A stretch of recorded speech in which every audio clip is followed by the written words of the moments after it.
Fala, queridos. Bom dia, boa tarde, boa noite. Tudo bem com todos? Quando falando, canal Investir hoje para amanhã. Boa madrugada também para quem está ouvindo. Vou ser rápido, breve, porque o tempo urge. Não tem como não falar isso aqui no canal. O canal nosso de forma. Ele é um canal bem simples. Eu creio que pessoas simples também vão estar ouvindo isso e precisam entender de forma rápida. É muito sério isso aqui. Isso aqui não é uma brincadeira. Quanto mais taxação tiver no Brasil, pior a situação. Porque corrói poder de compra. Então, temos que ser direto. Vamos falar aqui do Plano Safra. Esse plano, ele movimenta assim o Brasil, mas ele vai desde o campo até o seu bolso. Então, lá no final, a gente quer saber o seguinte: lá no final, quanto que o cidadão vai pagar? Lembrando que aquele que está pegando um crédito rural, a gente tem que torcer para ele conseguir fazer o uso daquele crédito, conseguir lá no campo finalizar, né, ali a plantação e vender, tirar o seu lucro, pagar seus funcionários, ter o lucro para a família dele, os sonhos dele também realizados. Porém, aqui, através daquelas mãos suadas e calejadas, assim cremos, ou mesmo que seja robotizada a fazenda, tem que torcer para que não haja problemas e, no final das contas, o que ele vende chegar nas prateleiras do mercado. Entenda bem o que eu quero dizer. Milhões de produtos rurais, ou produtores rurais, dependem dessa linha de crédito para continuar plantando. Tem uma dependência já, não tem mais como voltar. Colhendo e abastecendo o país inteiro, como foi falado. Mas o que muita gente não sabe é que esse dinheiro também alimenta os seus investimentos. Não estou falando sobre pagamento, estou falando de investimento. Você vai lá aplicar, acreditando naquele projeto, e aquele projeto tem que te retornar um lucro. É simples, não tem segredo. Eu quero saber do meu lucro no final. Mas eu preciso entender como que está a jogada tática aqui no Brasil. Vamos lá.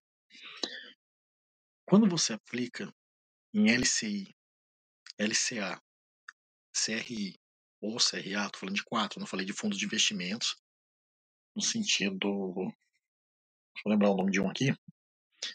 Infraestrutura. Deixa para depois a gente bate papo. O LCI seria uma linha de crédito imobiliária. O LCA é uma linha de crédito agrícola. O CRI é um certificado de recebíveis imobiliário. O CRA, certificado de recebíveis agrícolas.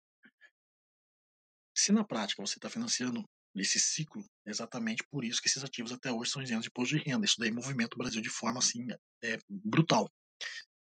Mas tenha cuidado, o jogo pode mudar. O governo estuda tributar esses investimentos, e o que hoje parece seguro, amanhã pode corroer o seu lucro. Vou pular para agora fundos de infraestrutura. Vai dar na mesma para eles também. Vão estar, ou já, provavelmente estão no alvo. Por quê? Bancos privados que vão ceder esses créditos. Não estou falando que são todos.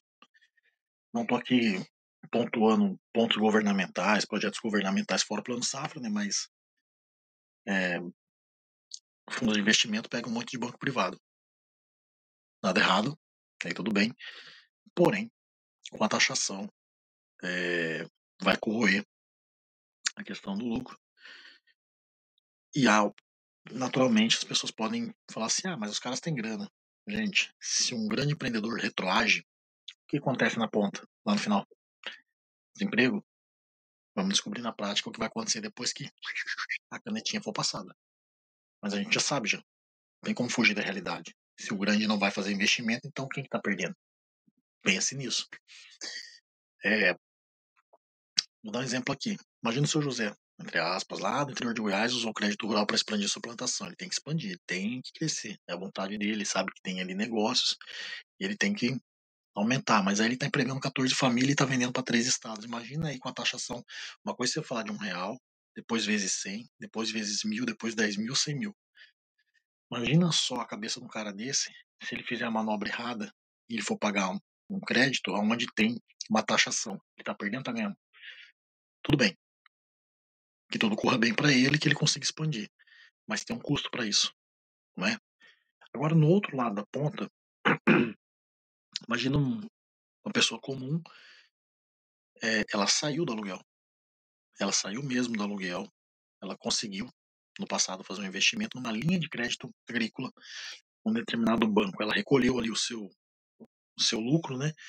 E ela conseguiu dar entrada no apartamento dela. É um sonho. É um sonho. Mas você imagina se a pessoa.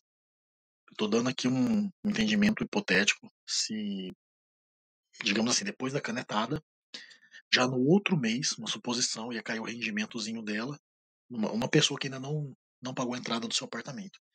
E ela percebesse que ali foi corroído o investimento, essa pessoa ficar tão triste. Ela fala, pô, daqui uns 2 meses já tava já com a entrada, já jogava já ali na construtora e eu ia começar meu projeto da minha casa própria.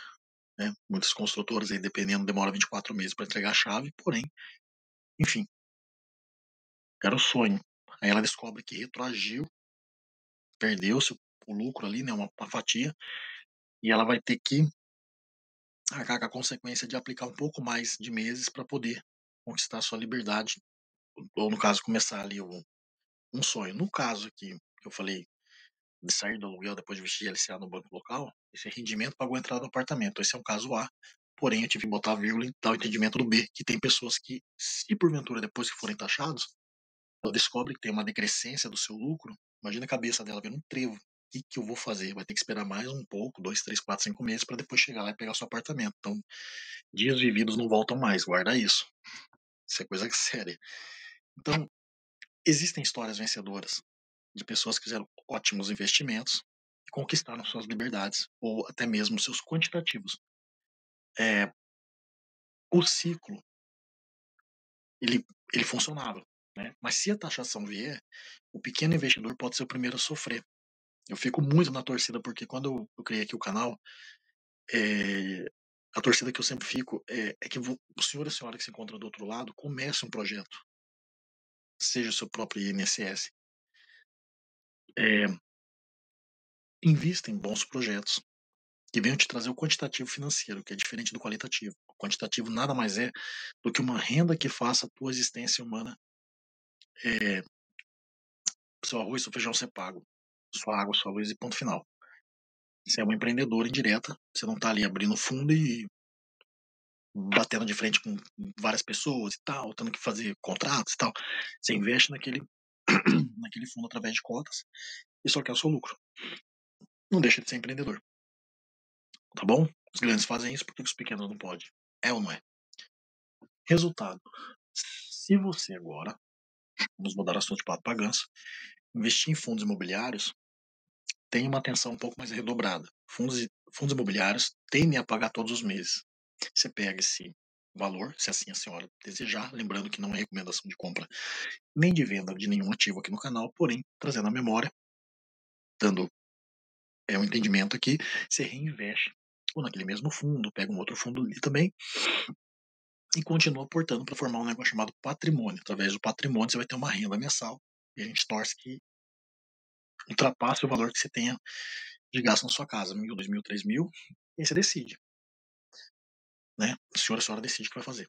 Continua trabalhando ou vira empreendedor dentro de casa, sendo cotista. Afinal de contas, você está empreendendo, não está? Está trabalhando.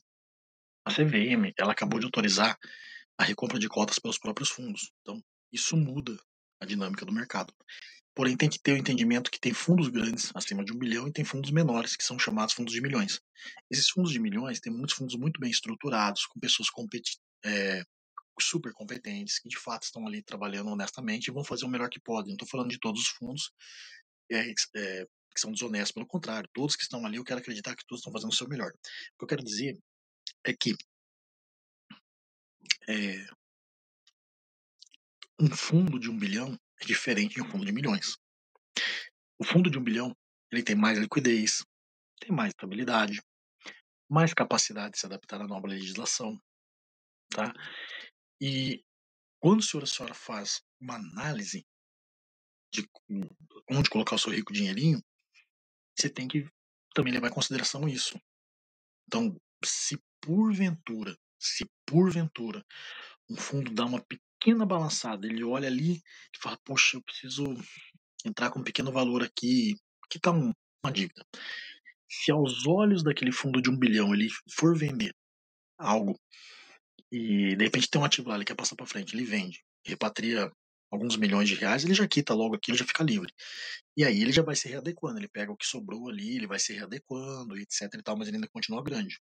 Então ele vai fazer boas análises de onde que ele pode fazer os investimentos dele, se ele vai botar aí em outros fundos e receber lucro, né, que são chamados FOFs, né? Então, vai depender muito da gestão, tá bom? Não vou entrar aqui em PL negativo, você vai ter chamada de cotista também para PL negativo, isso daí não é assunto para hoje. Já tem outros canais que já estão se antecipando, abrindo a boca, falando sobre isso. Eu tenho até pavor porque eu não posso falar uma coisa sem comprovação, porque dá um frio na barriga, né? Não dizendo que vai acontecer, porém, tem que ter certeza para poder chegar aqui no canal e bater um papo com vocês. Então, o racional desse vídeo é isso aqui. Que eu quero que vocês entendam. Não é nem por um segundo, não tenham medo. No sentido de investimento, vocês precisam começar, se assim desejarem, mas precisam começar. Porque você planta hoje para você colher amanhã. A única pessoa que chama é você mesmo. Por favor, não desista. Mas sem entender o solo, a semente e o clima, você corre o risco de ver a sua colheita murchar antes da hora. Toma cuidado. Vamos entender o que está acontecendo para que possamos ir juntos aportando, né? Cada um aí, segundo o que conseguir. Não estou recomendando nenhum ativo, mas tem que ser sincero. Lute.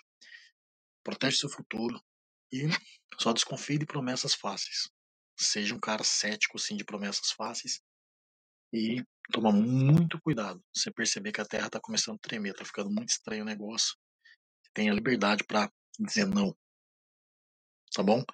E torçamos para que essas taxações, nós acreditamos que podem retroagir. Duvido. Eu sinto muito, mas duvido, tá bom? E lembrando, cerejinha do bolo, depois da taxação lá do IOF, que vieram outras medidas para outros lugares. Então, eu não vou mais me alongar, porque realmente o assunto é muito grande. Tem questão de unificação dos tributos, setores com regimes específicos, né? Bons setores da economia, tem vários assuntos aí, né? Impostos seletivos, setores beneficiados, desafios. Termina aqui realçando, não deixe de investir. Espero que vocês tenham gostado e em breve eu faço mais vídeos, mas eu não vou falar mais da taxação, já foi falado. Tá bom, galera? Ótimo dia para todos. Fique com Deus.